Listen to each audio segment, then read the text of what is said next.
अर्जुन का अहंकार कैसे टूटा, एक प्रेरणादायक कहानी। महाभारत युद्ध समाप्त हो चुका था। पांडव विजयी हुए थे। धर्म की स्थापना हो चुकी थी। अर्जुन को अपनी वीरता और युद्ध कौशल पर गर्व होने लगा था। वह स्वयं को सबसे बड़ा धनुर्धर, भगवान श्री कृष्ण का प्रिय मित्र और युद्ध का नायक समझने लगा था।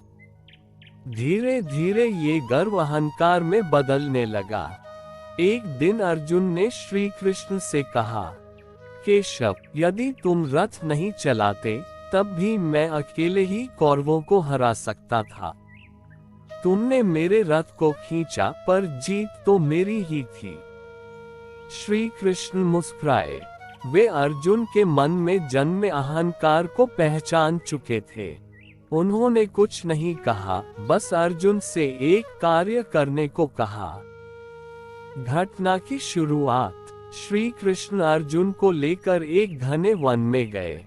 वहां एक साधारण सा वृद्ध वानर एक विशाल पत्थर पर बैठा था। श्री कृष्ण ने अर्जुन से कहा, अर्जुन, इस पत्थर को रास्ते से हटाओ ताकि हम आगे बढ़ सकें।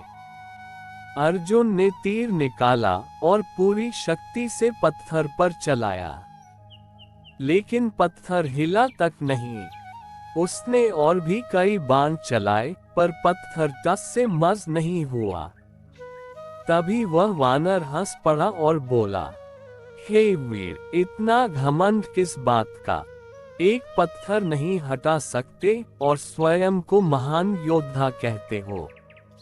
अर्जुन को क्रोध आया। तू जानता नहीं मैं कौन हूँ?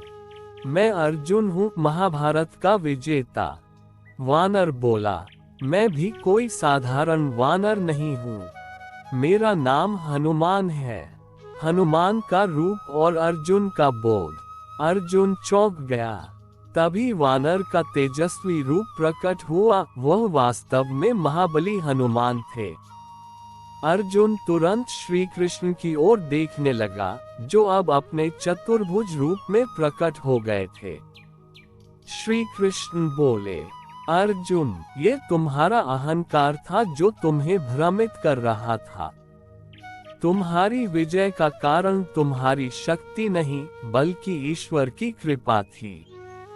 यदि मैं रथ नहीं चलाता, नीति नहीं बताता, मार्गदर्शन नहीं देता, तो तुम अकेले कुछ नहीं कर सकते थे। अर्जुन की विनम्रता। अर्जुन लज्जित हो गया। उसने हाथ जोड़कर श्री कृष्ण और हनुमान दोनों से क्षमा मांगी और कहा, प्रभु, अब मैं समझ गया हूँ कि जो कुछ भी मैंने किया वह आपकी कृपा से ही संभव हुआ। मैं केवल एक साधन था। श्री कृष्ण ने मुस्कुराकर कहा, जब तक मन में अहंकार है, आत्मज्ञान नहीं आ सकता। सच्चा वीर वही है जो विनम्र हो। सीख, मॉरल।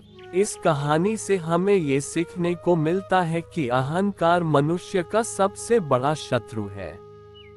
चाहे हमने कितनी भी उपलब्धियां प्राप्त की हो, अगर हम में विनम्रता नहीं है तो वह सब व्यर्थ है। सच्ची महानता विनम्रता में छुपी होती है। यदि आप चाहें तो मैं इस कहानी का चित्र, इमेज भी बना सकता हूँ, अर्जुन, श्री कृष्ण और हनुमान के साथ। बताएं, बनाऊं?